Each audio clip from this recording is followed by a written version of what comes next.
The first time I saw David Okonkwo, I was covered in red wine and ready to murder someone. It was my best friend Jennifer's engagement party at the Wheatbaker Hotel in Ikoyi, and I'd just been bumped into by some careless waiter who wasn't watching where he was going. My brand new cream dress, the one I'd saved 3 months to buy, was now stained a deep crimson across the front. "Oh God, I'm so sorry," a deep voice called out behind me. I turned around, ready to unleash every frustration of my terrible week on whoever was responsible. And that's when I saw him. He was tall, over 6 feet, with dark skin that seemed to glow under the hotel's soft lighting.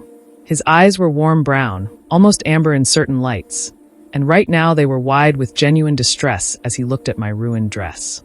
He wore a well-fitted navy suit that suggested money, but not arrogance, and his hair was cut low and neat.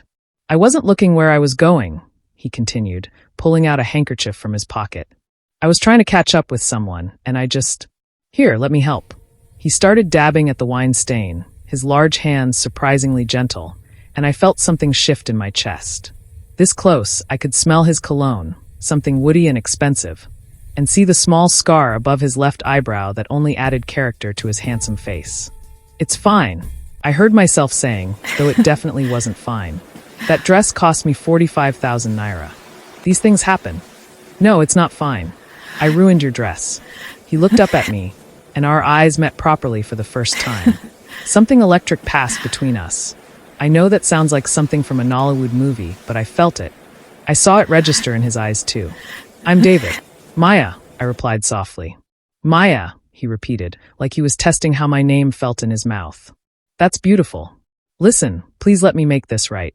Give me your number, and I'll replace the dress. And I'd love to take you to dinner to properly apologize." I should have said no. I should have just taken his money for the dress and walked away. But there was something about the way he looked at me, like I was the only person in that crowded room, that made me pause.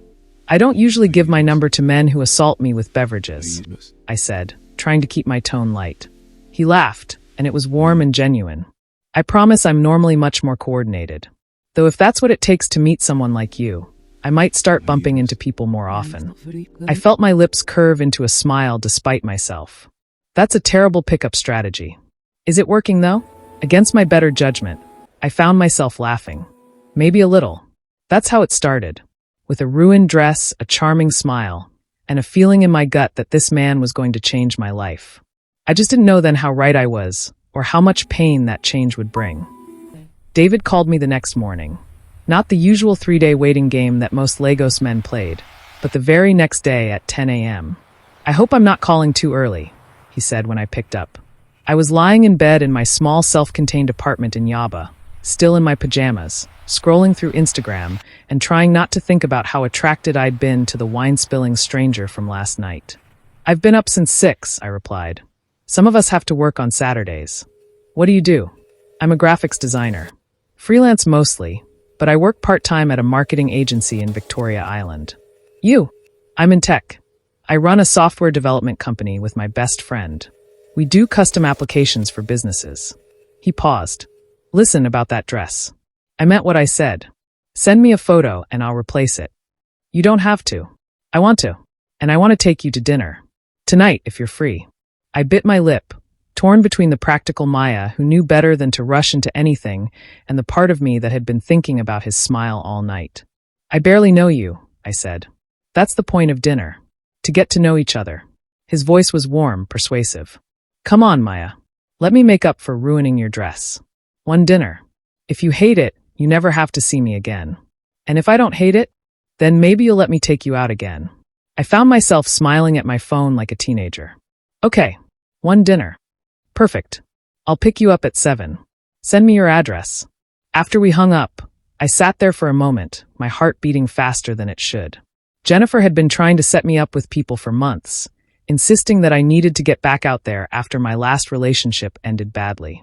Maybe this was the universe's way of telling me it was time. I had no idea I was about to fall in love with someone who would break my heart in ways I never imagined possible. That first dinner was at Knock by Alara. David picked me up in a sleek black Mercedes, and when I slid into the passenger seat, I felt like I was in a movie.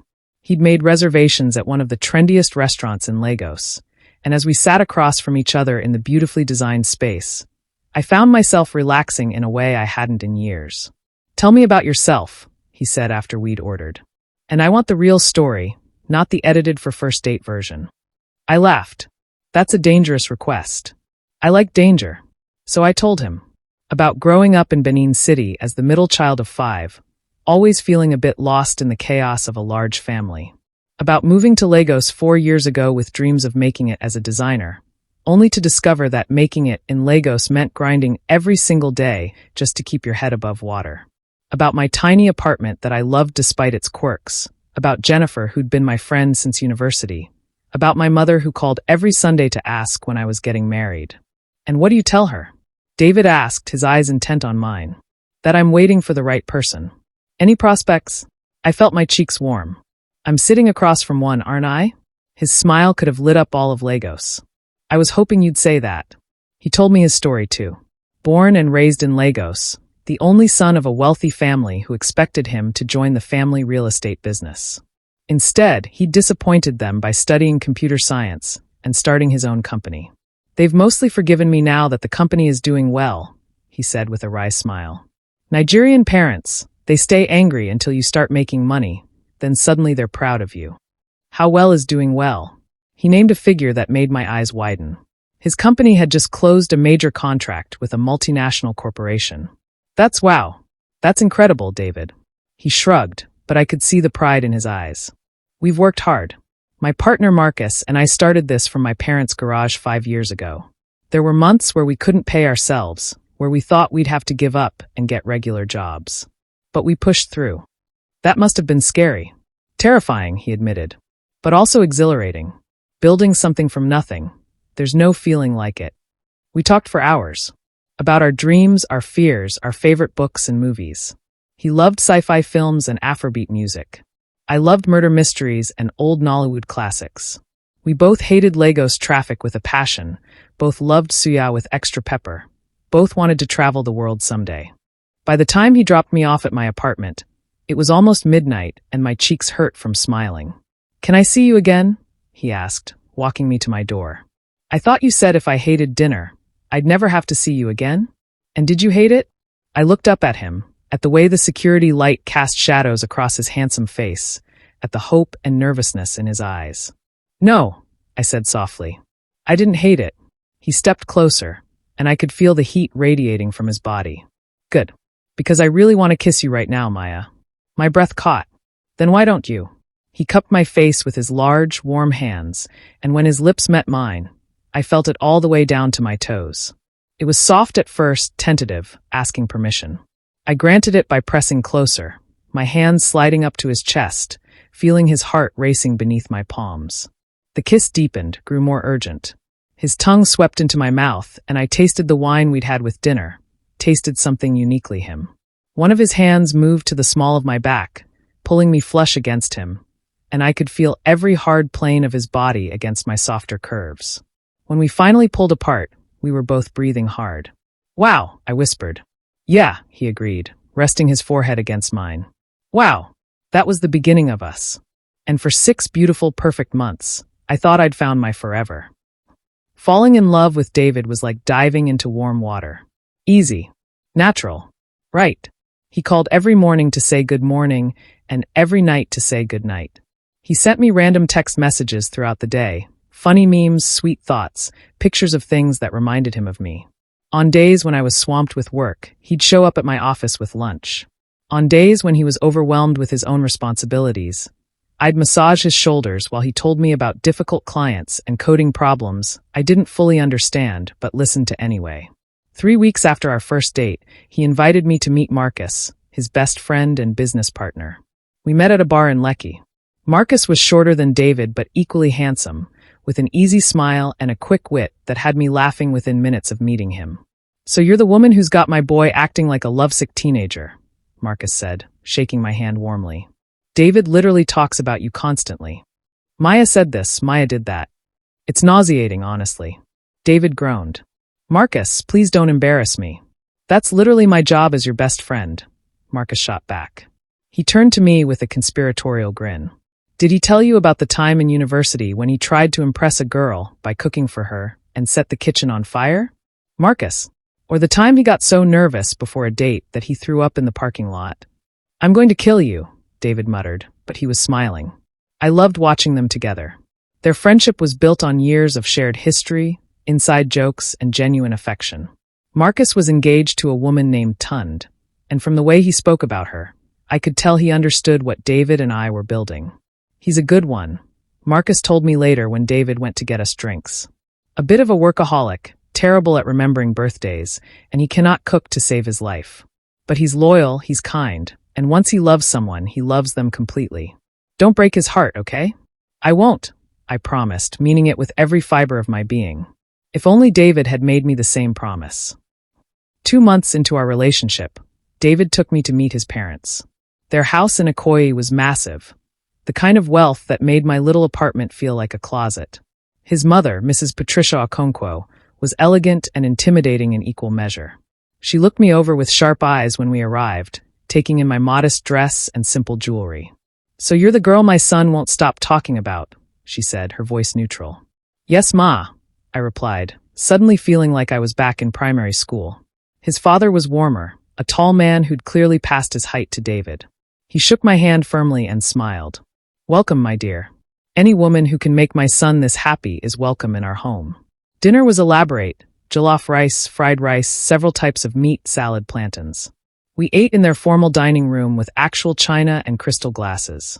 I tried not to feel out of place, tried to ignore the way Mrs. Okonkwo kept looking at me like she was calculating my worth. "What do your parents do?" she asked me over dessert. "My father is a retired teacher. My mother runs a small provisions shop in Benin." I saw something flicker in her eyes. Disappointment? Judgment? But she just nodded. Education is important. And entrepreneurship. David's hand found mine under the table, squeezing gently. I squeezed back, grateful for his support. As we were leaving, his mother pulled him aside. I pretended not to notice, but I could hear her voice, low and urgent. "David, she seems like a nice girl, but nothing, Mum. I love her." My heart stuttered. It was the first time he'd said those words out loud. Love isn't always enough. You need to think about. I know what I need. And it's her.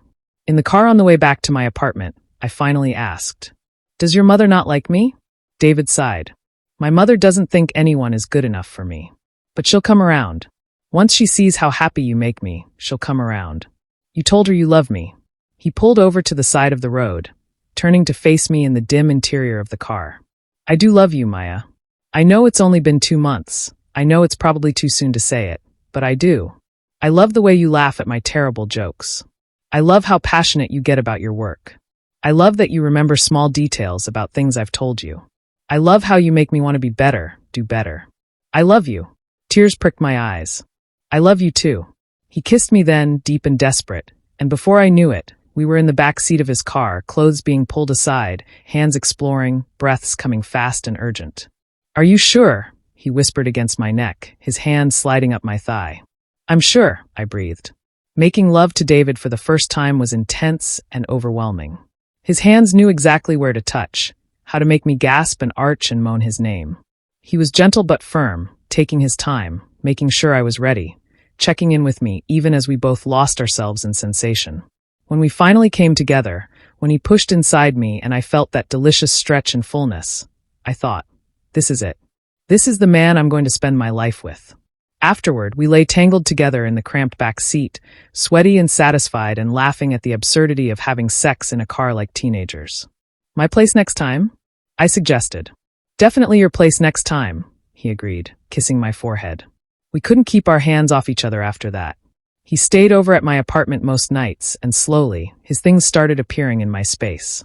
A toothbrush. A change of clothes. His laptop charger. It felt natural, like we were building a life together one small piece at a time. Jennifer said I was glowing. My mother, on one of her Sunday calls, commented that I sounded happier than I'd been in years. Even my clients noticed. My work improved because I was inspired, energized, in love. David was everything I'd ever wanted. He was supportive of my career, encouraging me to take on bigger clients, to raise my rates, to believe in my own talent. He was thoughtful, remembering my favorite flowers, sunflowers, my favorite food, my mother's agussi soup. The little things that made me smile. He introduced me to his world, fancy restaurants, tech conferences, networking events where everyone seemed to know everyone. I introduced him to mine.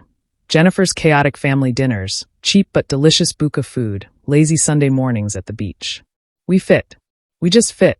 For 6 perfect months, I was the happiest I'd ever been. And then everything fell apart. I found out by accident. That's the worst part. It wasn't even a grand reveal. It was a stupid, random accident that shattered my entire world. It was a Friday evening. David had told me he was working late on a major project deadline.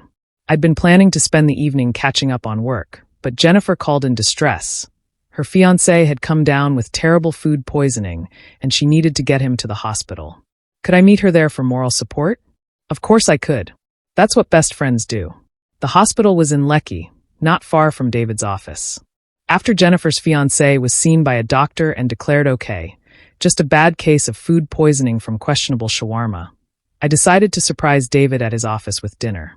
He'd been stressed about this deadline, barely sleeping, and I thought bringing him food might cheer him up.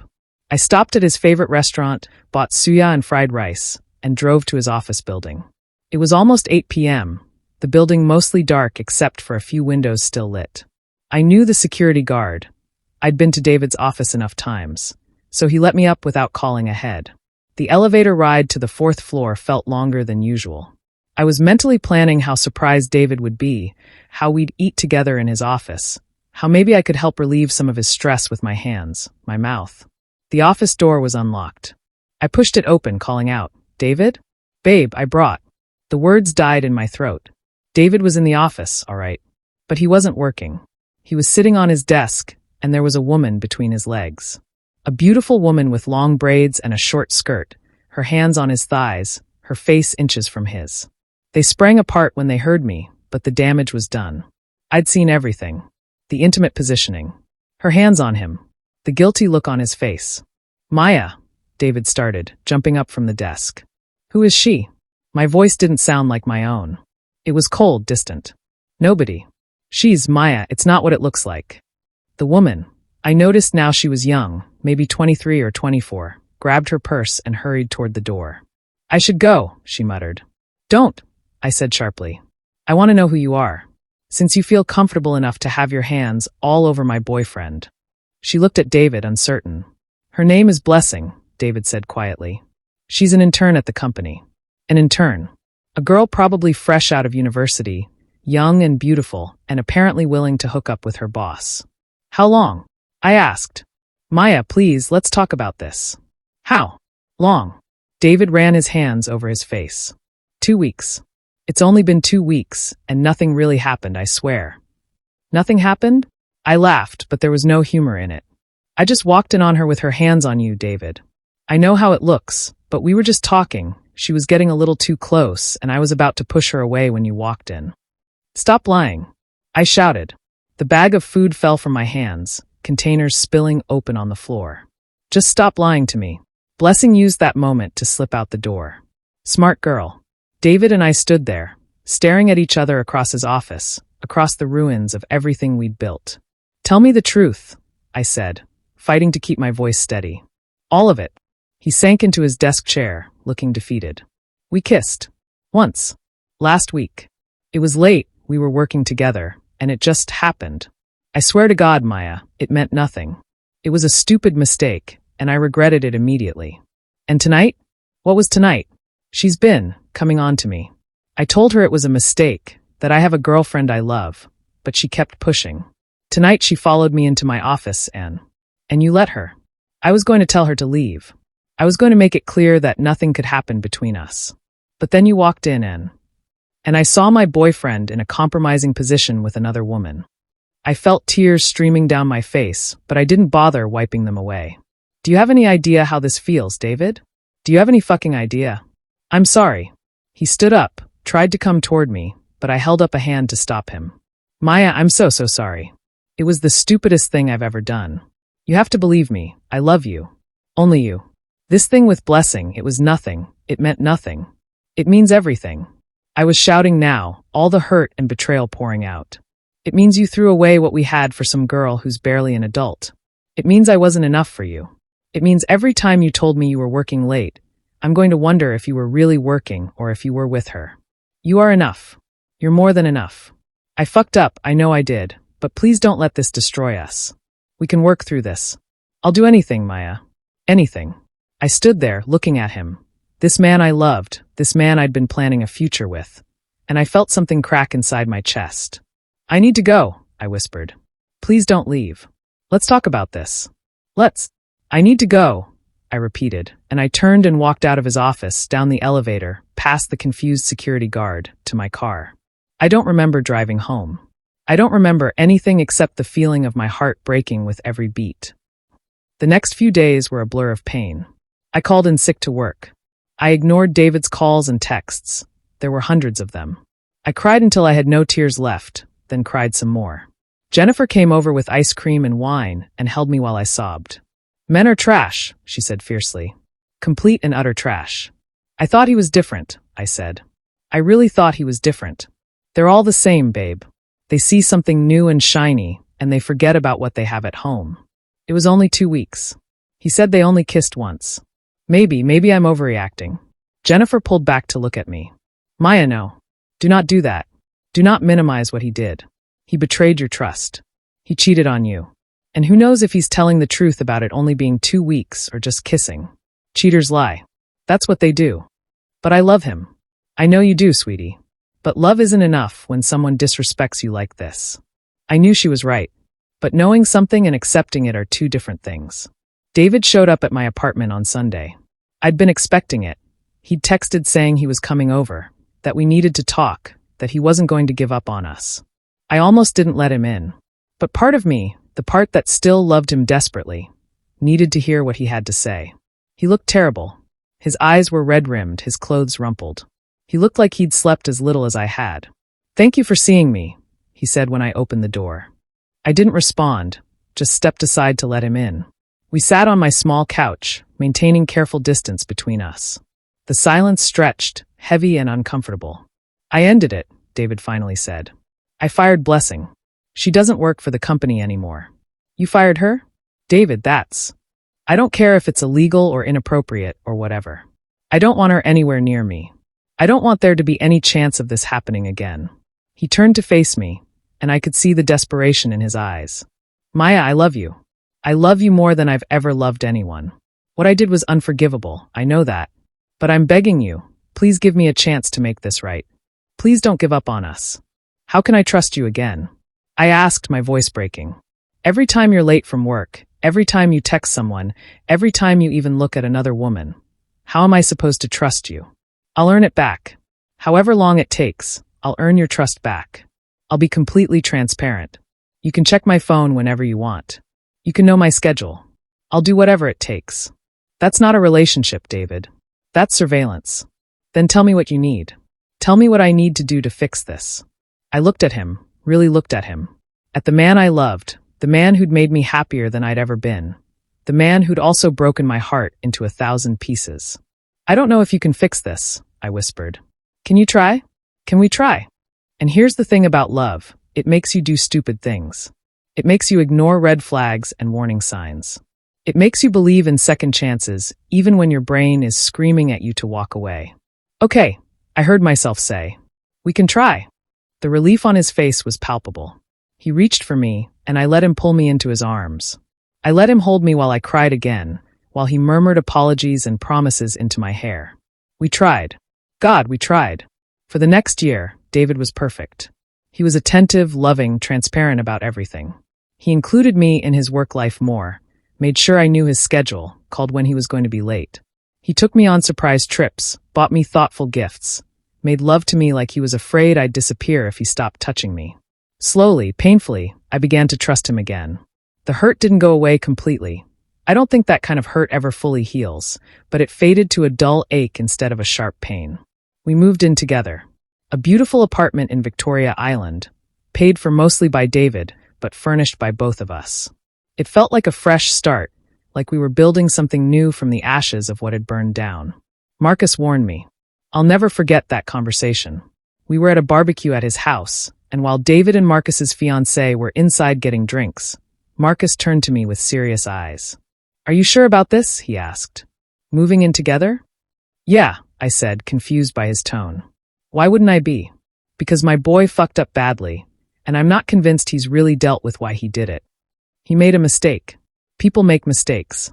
"Maya," Marcus sighed. "I love David. He's my brother. But I also know him better than anyone, and I know he has a pattern." My stomach dropped. "What pattern?" "He gets bored. Not with people, exactly, but with situations. When things get comfortable, when the excitement fades, he starts looking for the next challenge, the next thrill. With Blessing, it wasn't about you not being enough. It was about him needing to feel that rush of something new. He's working on that. We're working on that. I hope so. I really do. Because you're good for him, Maya. You make him better. But if he hasn't really addressed the core issue..." Marcus trailed off, letting the implication hang in the air. I should have listened to him. I should have paid more attention to that warning. But I was in love. And love makes you blind. For a year and a half, things were good. Not perfect. We had our fights, our rough patches, but good. Real. We learned how to communicate better, how to address problems before they festered. David proposed on my birthday. We were at La Taverna, a rooftop restaurant in Victoria Island, surrounded by fairy lights and the Lagos skyline. He got down on one knee right there, in front of everyone, and pulled out a ring that must have cost more than my car. "Maya," he said, his voice thick with emotion. "You are the strongest, most incredible woman I know. You gave me a second chance when I didn't deserve it. You believed in us when I'd given you every reason not to. I promised to spend the rest of my life being worthy of that faith. Will you marry me?" I said yes. Of course I said yes. Because despite everything, despite the hurt and the betrayal, I loved him. And I believed he'd changed. We set a date, October, a year away. Enough time to plan the wedding of our dreams. My mother was ecstatic. Even Mrs. Okonkwo seemed to warm up to me, helping with wedding planning, treating me more like a future daughter-in-law than a gold digger. I should have been the happiest woman in Lagos. Engaged to a successful, handsome man who loved me. Living in a beautiful apartment. My career was taking off. I'd landed several major clients and was making more money than I'd ever dreamed of. But there was this feeling. This tiny, persistent feeling in the back of my mind that something was off. David was working late again. Not every night, but several nights a week. His company had expanded, taken on new projects, hired more staff. It made sense that he'd be busier. But I remembered what Marcus had said. About David getting bored. About him needing excitement. I tried to push the thoughts away. I tried to trust him like I'd promised I would. But doubt is like a seed. Once planted, it grows in the dark, sending roots deep into your mind until you can't remember what it felt like to live without it. 3 months before our wedding, I met Sarah. She was the new project manager at David's company. Young, brilliant, beautiful. She'd moved from New York to Lagos to work on their biggest contract yet. David talked about her constantly. Sarah suggested this innovative approach. Sarah closed a deal with a major client. Sarah is just so sharp, so creative. I told myself I was being paranoid.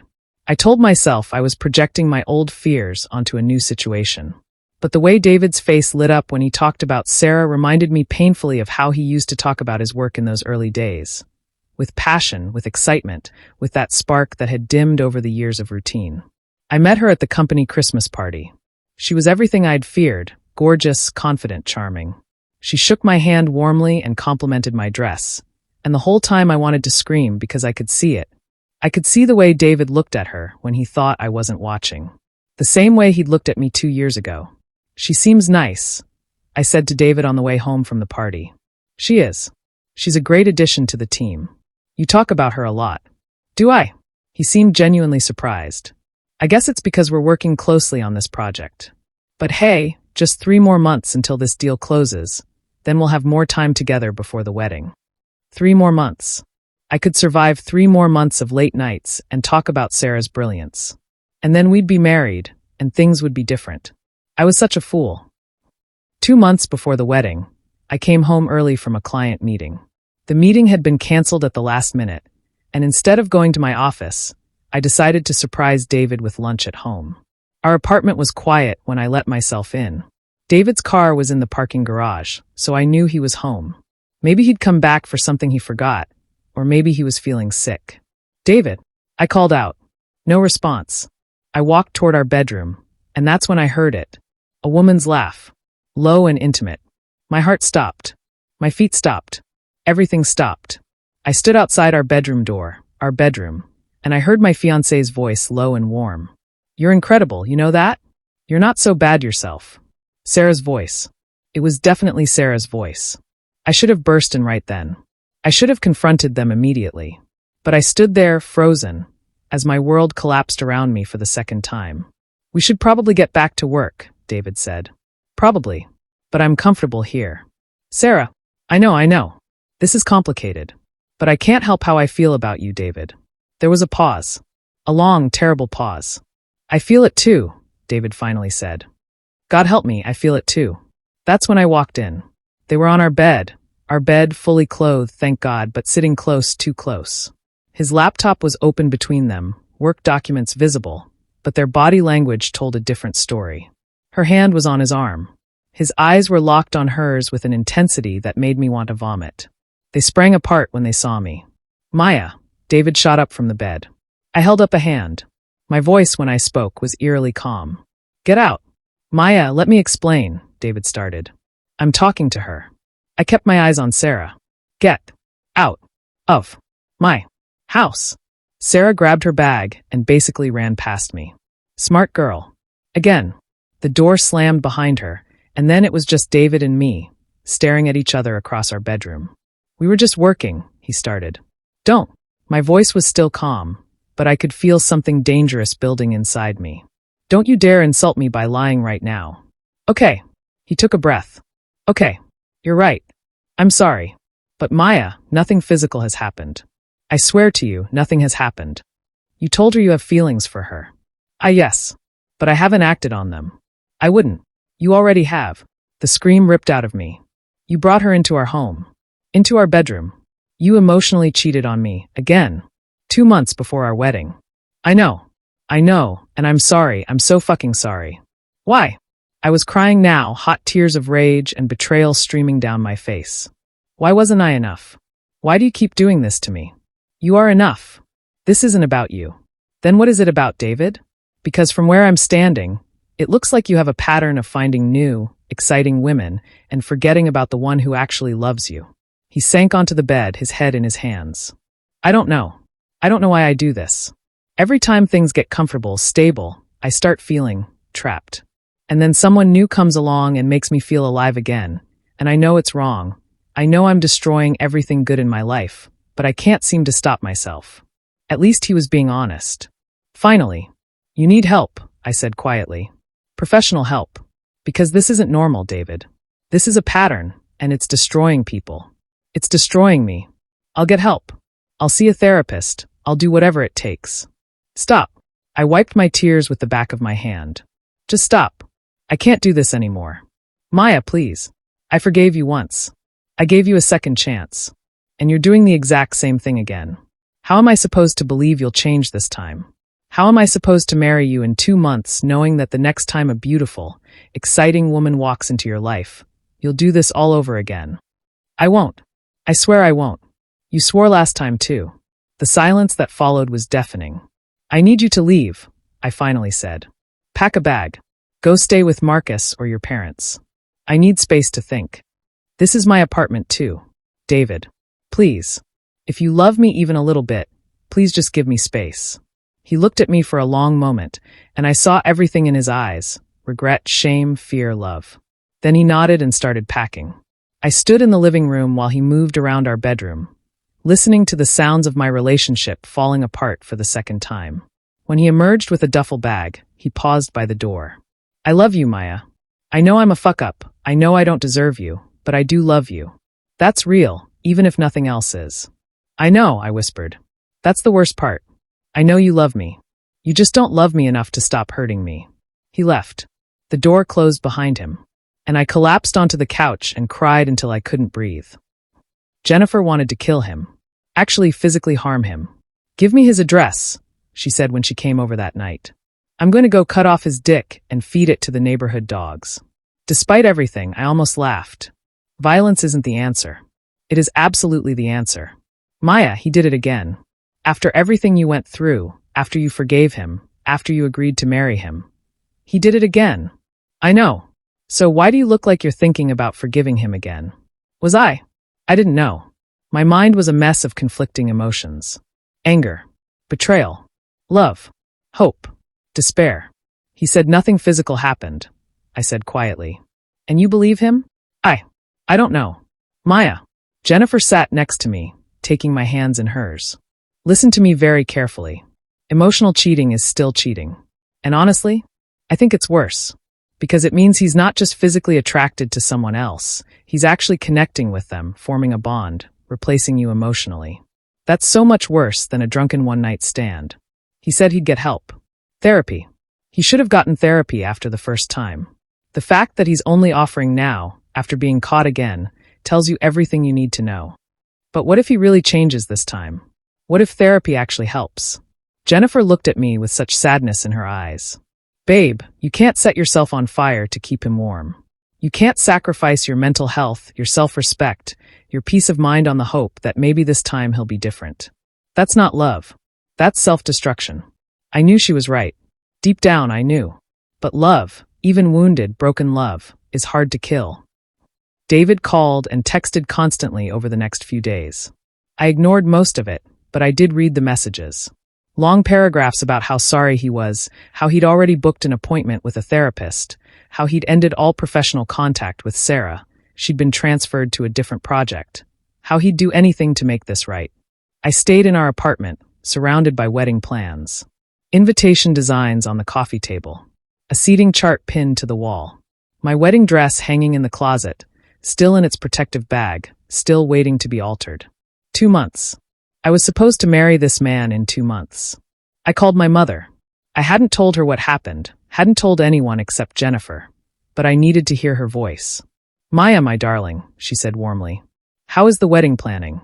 Are you getting excited? Mom. My voice cracked. What's wrong? What happened? And I told her everything. About Blessing. About Sarah. About David's pattern of emotional infidelity. About how I didn't know what to do. My mother was quiet for a long time after I finished. Then she said, you know, when your father and I got married, I thought love was enough.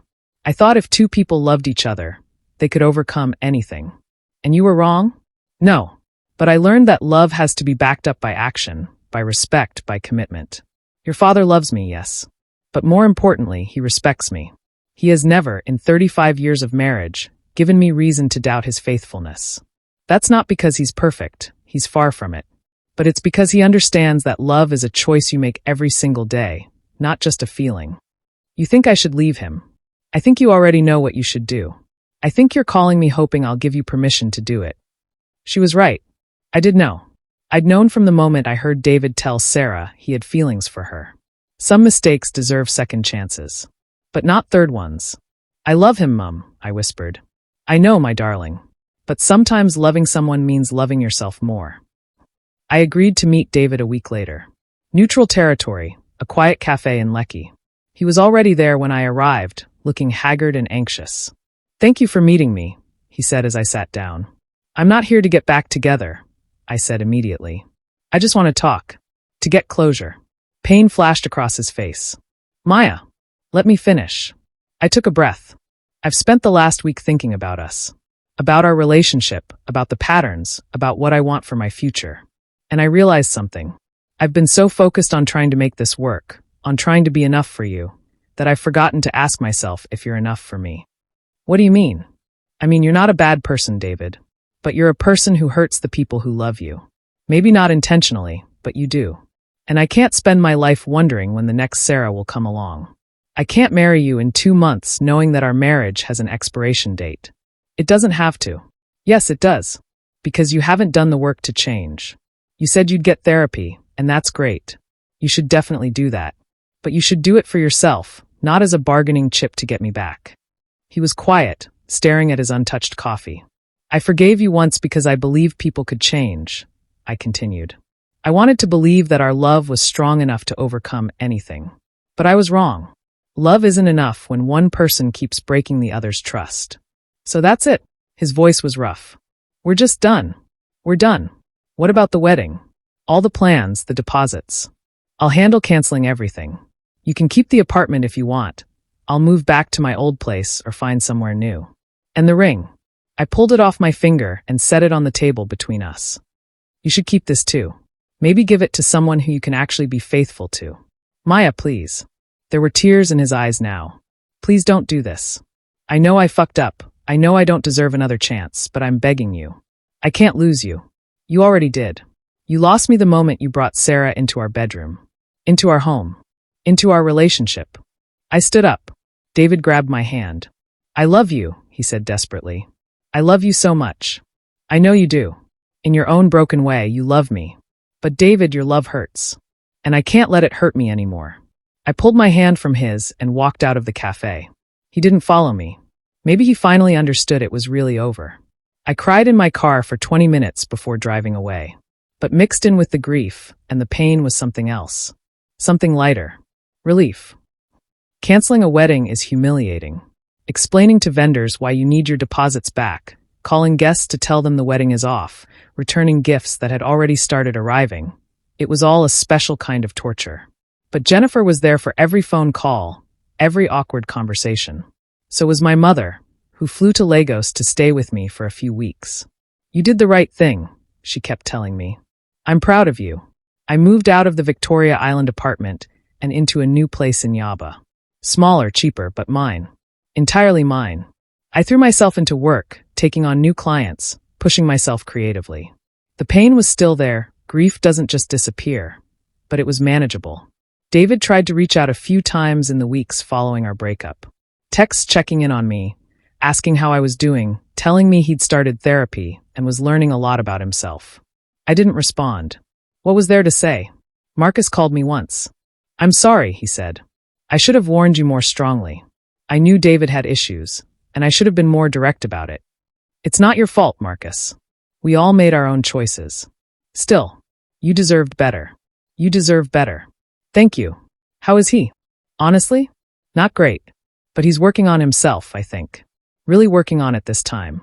The therapy is helping. That's good. I hope he figures his shit out. Do you think you'll ever forgive him? I thought about that. Maybe. Someday. But forgiveness doesn't mean reconciliation. I can forgive him for being broken and still choose not to let that brokenness into my life anymore. You're wiser than any of us, Marcus said with a sad laugh. 3 months after our breakup, I was at a gallery opening. One of my clients was an artist having her first major show, and she'd invited me. I almost didn't go. I wasn't really in the mood for social events, but Jennifer convinced me. You can't hide forever, she said.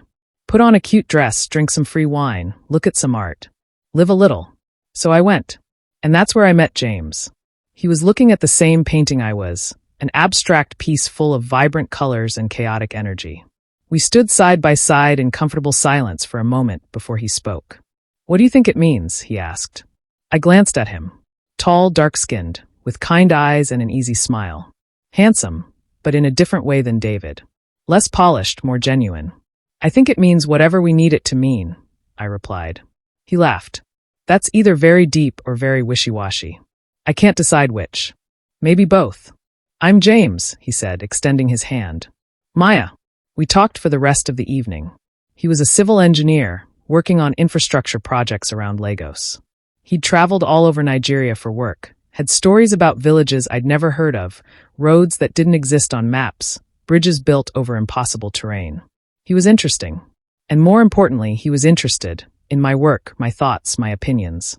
Not in a way that felt performative or like he was trying to impress me, but genuinely curious. When the gallery was closing and we were being politely ushered out, he asked for my number. Just as friends, he added quickly. You seem cool, and I'm always looking for cool people to add to my Lagos survival squad. I laughed and gave him my number. And when he texted me the next day asking if I wanted to get lunch, I surprised myself by saying yes. James and I became friends. Real friends. We'd meet for lunch or coffee, talk about work and life and Lagos chaos. He made me laugh.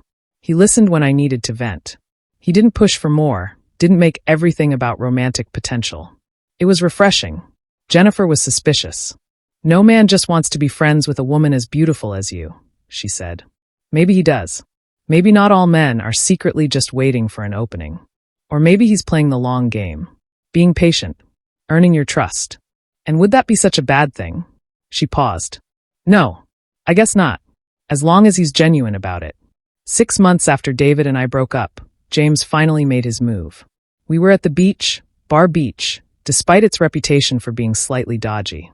It was sunset, the sky painted in oranges and purples, and we were sitting on a cement barrier, sharing suya and watching the waves. Can I tell you something? James asked. Of course. I didn't ask for your number at that gallery just as friends. I turned to look at him. No. I asked for it because I thought you were the most beautiful woman I'd ever seen, and I wanted to get to know you better. But then you told me about your ex, about what you'd been through, and I realized you needed a friend more than you needed another man trying to date you. So you became my friend. So I became your friend. But Maya, he turned to face me fully. I still think you're the most beautiful woman I've ever seen. And now that I've gotten to know you, I also think you're the smartest, funniest, most talented person in my life. So I need to know, is there any chance? Any possibility that you might feel the same way? My heart was racing. Part of me wanted to say yes immediately. But another part, the part that David had broken, was terrified. I'm scared, I admitted. Of getting hurt again. Of trusting someone and having them break that trust. I can't promise I'll never hurt you, James said honestly. Nobody can promise that. But I can promise that I'll never intentionally betray you. I can promise that I'll communicate, that I'll be honest even when it's hard, that I'll choose you every single day. That's what David said too. I'm not David. And I'm not asking you to marry me tomorrow. I'm just asking for a chance. One date. And if at any point you feel like I'm not living up to my promises, you can walk away. No hard feelings. I looked at him, really looked at him. At the honesty in his eyes, the openness in his expression, the way he was leaving the decision entirely up to me without pressure or manipulation. Okay, I said softly. One date. His smile could have lit up all of Lagos. Yeah. But James, I need you to be patient with me. I'm still healing. I still have trust issues. I might be difficult sometimes. Everyone's difficult sometimes. It's part of being human. He reached over and took my hand, and the simple touch sent warmth through me. We'll figure it out together. Dating James was different from dating David in every way.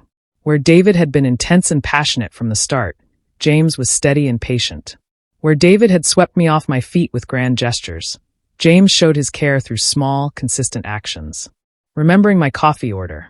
Texting to check in when I mentioned a difficult client. Showing up when he said he would.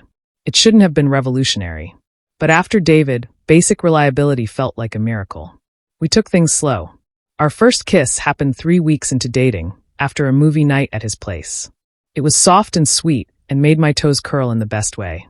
Was that okay? He asked afterward. More than okay. Good. Because I've been wanting to do that for months. We waited even longer before sleeping together. Not because James was pushing for it, and I was holding back, but because we both wanted to build a foundation first. To know each other. To trust each other. When it finally happened, for months into our relationship, it was perfect. Different from sex with David. Less urgent and desperate. More tender and connected. James paid attention to what I liked, asked questions, made sure I was comfortable. And afterward, he held me and we talked until we fell asleep. It felt safe. It felt right. I think I'm falling for him, I told Jennifer over lunch one day. I can tell. You look happy. Actually, genuinely happy. Not that manic, I'm in love happiness you had with David, but something calmer. Deeper. Is that weird? That it's not as intense? No, babe. That's actually better. Intense burns out fast. What you and James have, that's sustainable. That's the kind of love that lasts. I hoped she was right.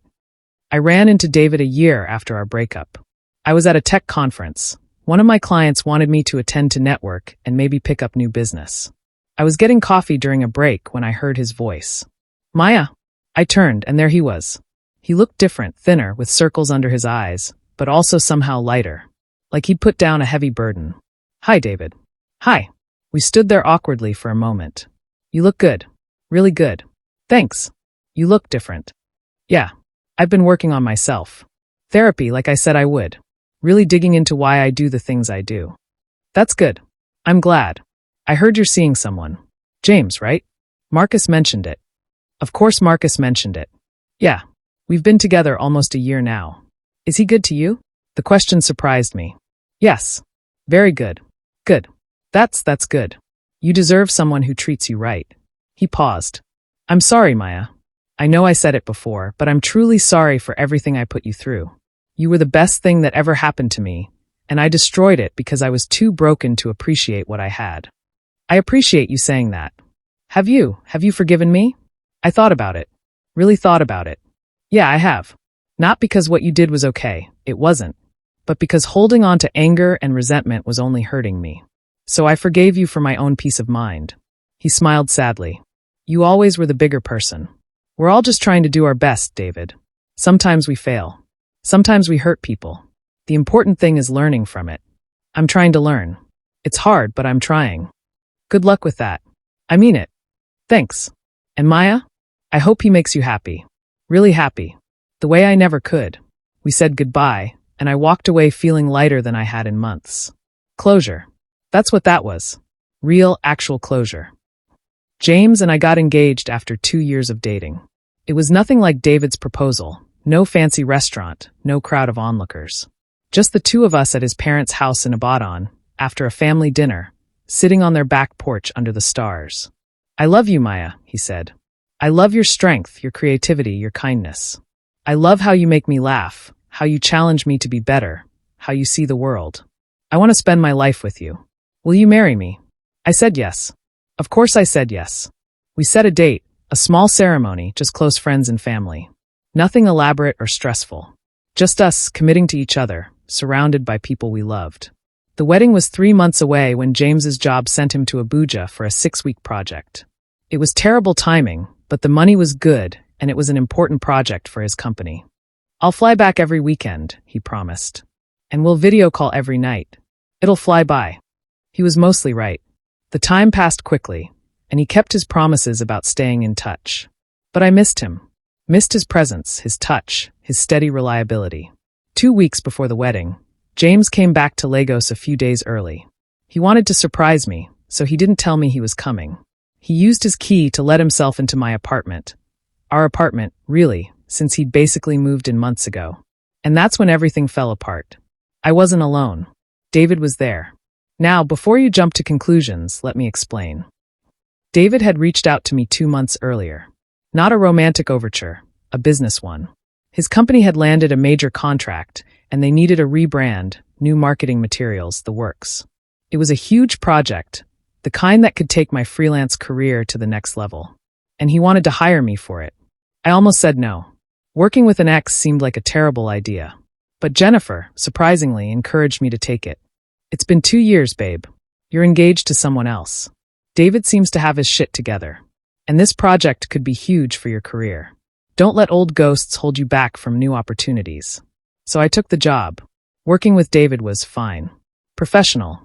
He was respectful, kept appropriate boundaries, and was genuinely collaborative. I could see the changes in him. The therapy had clearly helped. He was more self-aware, more honest about his limitations, more careful with people's feelings. We fell into an easy working relationship. Sometimes we'd meet at his office. Sometimes at coffee shops. Once or twice, when deadlines were tight, we worked at my apartment because I had all my design equipment there. It was during one of those work sessions that James came home early. Maya. James's voice from the doorway was confused, hurt. What's going on? I looked up from my laptop. David and I were sitting at my dining table, surrounded by design mock-ups and coffee cups. Completely innocent. Completely professional. But I could see how it looked through James's eyes. James, you're home early. I stood up, smiling. I thought you weren't coming back until Friday? I wanted to surprise you. His eyes moved from me to David. Seems like I'm the one who got surprised. This is David. You remember my ex? He hired me for a project with his company. We're just working. Just working, James repeated, his tone flat. David stood up, extending his hand. James, right? Nice to meet you. Maya's told me a lot about you. James didn't take his hand. I'm sure she has. The tension in the room was suffocating. David was just leaving, I said quickly. We're basically done for the day anyway. David picked up on the cue. Yeah, I should go. Maya, send me those final mock-ups when you have a chance. James, it was Well, goodbye. After David left, James and I stood in my apartment, looking at each other. How long has this been going on? He asked quietly. James, no. It's not what you think. It's just work. You're working with your ex. Your ex who cheated on you multiple times. And you didn't think to mention it to me? My stomach dropped. He was right. I should have told him. I don't even know why I didn't. Maybe some part of me knew he wouldn't be comfortable with it. I should have told you, I admitted. You're right. But I promise you, it's completely professional. We've been working on this project for 2 months and nothing has happened. 2 months. You've been seeing him regularly for 2 months, and you never thought to mention it. I'm not seeing him. I'm working with him. There's a difference. Is there? Because from where I'm standing, it looks like you're spending time alone with a man who you have serious history with, a man who hurt you badly, and you've been hiding it from me. I wasn't hiding it. I didn't think it was a big deal. Maya. James sat down on the couch, looking exhausted. I need you to be honest with me. Do you still have feelings for David? No. God, no. James, I love you. I'm going to marry you in 2 weeks. David is my past. You're my future. Then why didn't you tell me about the project? I sat down next to him, trying to find the right words. Because I knew you might react like this. Because I knew it would be uncomfortable. And because I didn't want you to worry about nothing. But it's not nothing, is it? Because you felt the need to hide it. He was right. God, he was right. I'm sorry, I said, taking his hands in mine. You're absolutely right. I should have told you. It was wrong not to. But I swear to you, on everything I love, nothing has happened between David and me. We're just working together. James looked at me for a long moment. I could see the war happening behind his eyes, wanting to trust me, but hurt that I'd kept this from him. I need some time to think, he finally said. My heart plummeted. James, not breaking up time. Just time to process this. I'm going to stay at Marcus's place tonight. We'll talk tomorrow. Marcus? You know Marcus? We became friends after you and I started dating. He's good people. Of course they did. Of course Marcus, the universal connector, had befriended my current partner. James packed an overnight bag and left. And I sat alone in my apartment, surrounded by design mock-ups for David's company, wondering how everything had gone so wrong so fast. I didn't sleep that night. I kept replaying the scene in my head, James's hurt expression, my own stupid decision to not mention the project. How had I let this happen? At 2 a.m., my phone rang. David. Maya? I just got off the phone with Marcus. He told me what happened. I'm so sorry. This is my fault. It's not your fault. I should have told James about the project. Still, I don't want to be the reason you and James have problems. He seems like a good guy. You deserve that. David, can I ask you something? Anything. Why did you really hire me? Was it actually about the work, or was it about something else? There was a long pause. Honestly, at first, maybe it was a little bit about seeing you again, seeing how you were doing. But Maya, I swear, once we started working together, it was purely professional. I'm not trying to get you back. I know that ship has sailed.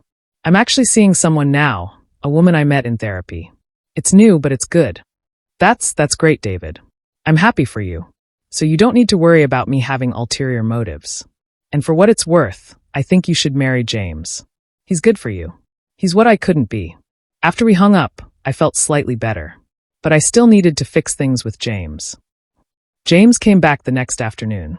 We sat on my couch, the same couch where we'd had our first kiss, where we'd spent countless evenings watching movies and talking about our days.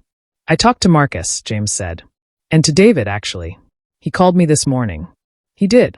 Yeah. To apologize for causing problems, and to assure me that nothing's going on between you two. He seemed genuine. Because it's true. Nothing is going on. James nodded slowly. I believe you. But Maya, we need to talk about communication. About trust.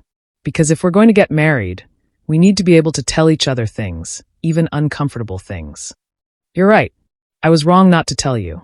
I was afraid of your reaction, but that's not an excuse. You deserve to know. I was also wrong, James admitted. I came in hot, accused you without giving you a chance to explain properly. That wasn't fair. Seeing you with him brought up all this insecurity I didn't even know I had. Insecurity about what? About being enough for you. David hurt you, yeah, but you also loved him deeply. Intensely. Sometimes I worry that what we have is too calm, too stable. that you're settling for safe instead of choosing what you really want. My heart broke a little. James, look at me. I cupped his face in my hands. You're what I really want. That intensity with David? It burned hot and fast, and it destroyed me. What we have is better. It's real. It's sustainable. It's the kind of love I can build a life on. I'm not settling. I'm choosing, actively and consciously, to be with you. You mean that? I mean it with everything in me. I love you, James Adebayo. Only you.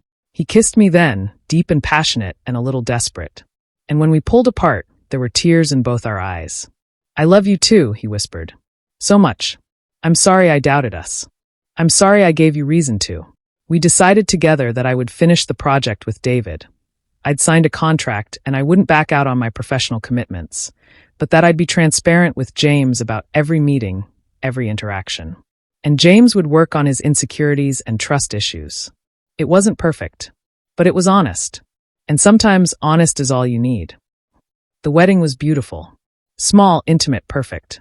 My family was there, James's family, Jennifer as my maid of honor, Marcus as James's best man. Even David sent a gift, a beautiful set of wine glasses with a note that said, "To new beginnings and deserved happiness." Standing at the altar, looking into James's eyes as we exchanged vows, I felt something I hadn't felt in years, complete peace. I promise to be honest with you, I said, reading from the vows I'd written. To communicate even when it's hard. To choose you every single day in big ways and small. To build a life with you that's steady and strong and filled with love. I promise to trust you, James said, his voice thick with emotion. To give you space to be yourself while also being your safe place. To appreciate the calm we have instead of chasing intensity. To love you not just with passion, but with patience and care. When the officiant pronounced us husband and wife, and James kissed me, I felt like I was exactly where I was supposed to be. At the reception, Jennifer pulled me aside. I'm proud of you, she said, hugging me tight. For walking away from David. For not settling for someone who hurt you. For finding someone who treats you right. For being brave enough to try again. Thank you for being there through all of it. The good, the bad, the ugly crying. That's what best friends are for. Marcus found me too, while James was doing his best man speech. He's good for you, Marcus said, nodding toward James. And you're good for him. David's doing better too. Really working on himself. I think seeing you happy helped him realize what he lost and why he lost it. I hope he finds his happiness too, I said honestly. Everyone deserves that. You're a good person, Maya. Better than most people would be after what he put you through. I'm just trying to be better than my worst moments. We all are. Marriage to James was everything I'd hoped it would be. Not perfect, no marriages, but solid. We had our fights, our disagreements, our moments of frustration. But we worked through them together, with communication and compromise and genuine care for each other's feelings. We bought a house in Lekki. Nothing as fancy as the apartment David and I had shared, but it was ours. We painted the walls together, argued good-naturedly about furniture choices, created a home that reflected both of us. My business was thriving. The project with David's company had led to bigger opportunities, more high-profile clients. I'd even hired an assistant to help manage the workload. James got promoted to senior engineer. We talked about starting a family soon, maybe next year, maybe the year after. There was no rush. We had time. I ran into David occasionally at industry events. It was never awkward. We'd chat briefly, professionally, then move on with our lives. He was still with the woman he'd met in therapy, Sarah, ironically, though a different Sarah. They seemed happy. I was happy for them. One evening, James and I were cooking dinner together. Him handling the proteins because I still burned everything, me in charge of the sides. The radio was playing Afrobeats. We were dancing in the kitchen, laughing when he spun me, and I almost knocked over the pot of rice. Hey, he said, pulling me close. You know what I realized today? What? I've never been happier.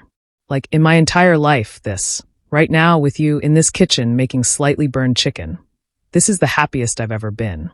I looked up at him, at this man who chose me every day, who kept his promises, who made me feel safe and loved and cherished. Me too, I whispered. Me too. And I meant it. Because sometimes the greatest love stories aren't about passion that burns bright and fast. Sometimes they're about choosing someone who chooses you back. Someone who respects you enough to be honest, to communicate, to work through problems instead of running from them. David had taught me what I didn't want. James taught me what I deserved. And that made all the difference. But wait, you thought that was the end, didn't you? You thought this was a simple story about a woman who left a cheater and found happiness with someone better. It is that, but it's also more. Remember that second betrayal I mentioned at the very beginning?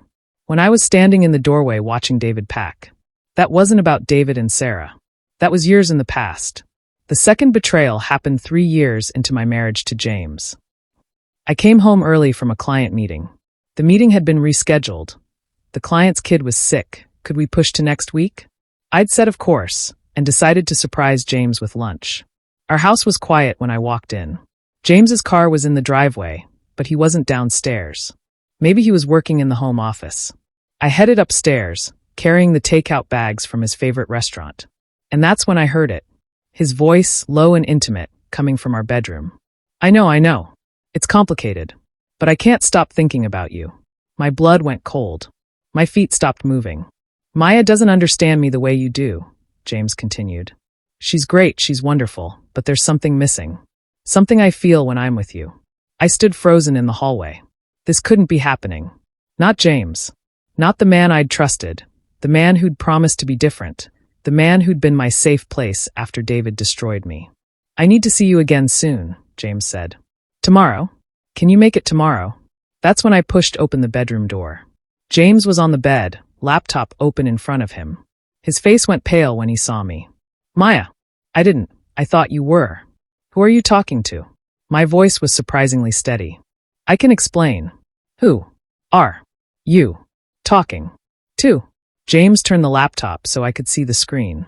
And I saw my mother. My mother's face on a video call, looking confused by the interruption.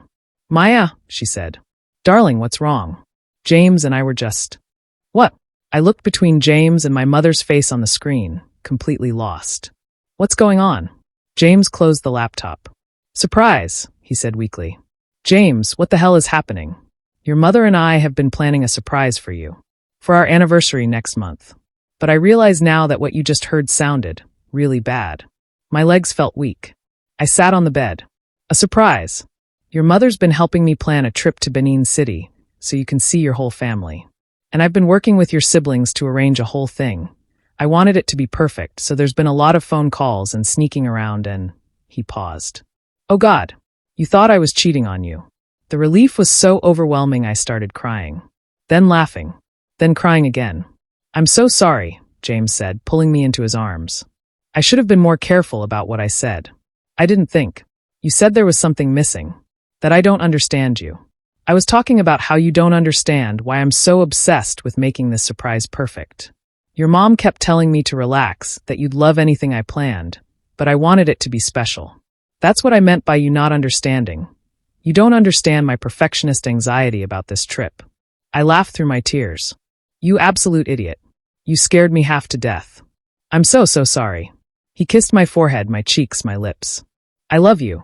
Only you. Always you. I would never. I know you wouldn't. And I did know. Because James had spent 3 years proving it, over and over, in 1,000 small ways. But that moment of fear, that split second where I thought history was repeating itself, taught me something important. Trauma doesn't just go away. Even when you heal, even when you find happiness with someone new, those old wounds can still ache. The scars remain, tender to the touch. That night, after we'd finished laughing about the misunderstanding and I'd had a proper conversation with my mother about the surprise trip, James and I lay in bed talking. Does it ever get easier? He asked. The fear that I'll turn out like David? I thought about it. Mostly. You've never given me a real reason to doubt you. But I think part of me will always be a little bit on guard. That's what betrayal does. It makes you cautious even when you shouldn't be. I hate that he did that to you. I hate that his mistakes make you doubt good things. It's not your burden to carry, James. It's mine. And I'm working on it.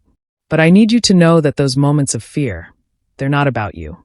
They're about ghosts I'm still learning to live with.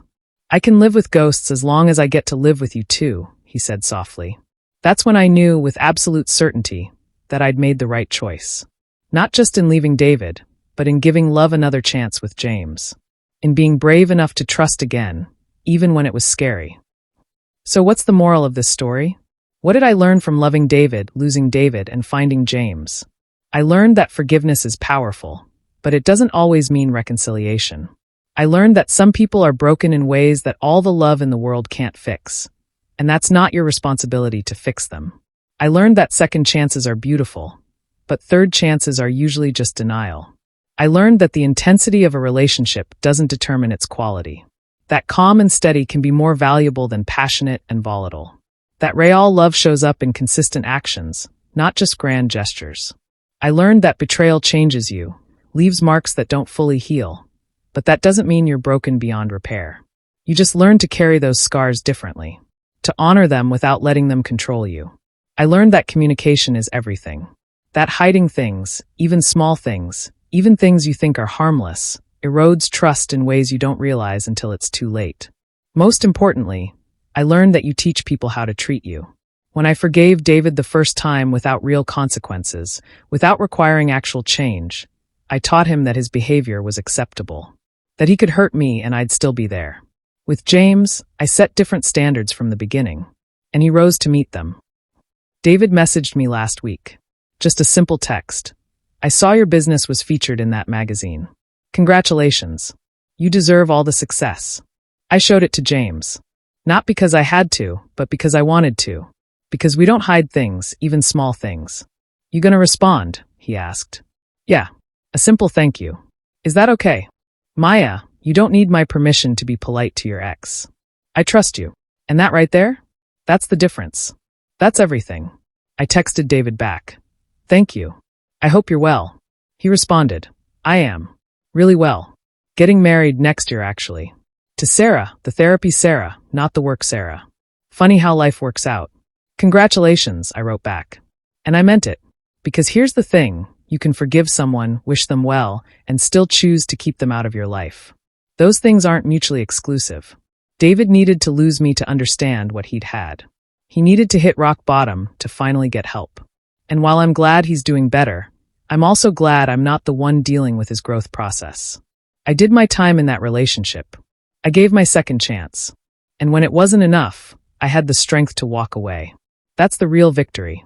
Not that I found someone better afterward, though I did, but that I loved myself enough to leave someone who kept hurting me, even when I still loved him. Tonight, James and I are celebrating our 4th anniversary. Not with anything fancy, just dinner at home, wine, quiet conversation. Maybe we'll watch a movie. Maybe we'll just talk until we fall asleep. It's simple. It's ordinary. It's everything I never knew I needed. My mother calls during dinner. How's my favorite couple? She asks. We're good, Mum. Really good. You sound happy. Actually happy. I am. Finally. After we hang up, James raises his wine glass. To 4 years. To many more. To choosing each other, even when it's not easy. I clink my glass against his. To second chances done right. To learning from mistakes. To building something real. We drink, and in that moment, I feel profoundly grateful. For the hard lessons. For the growth. For the man sitting across from me who keeps his promises. David taught me what betrayal feels like. James taught me what true partnership looks like. And me?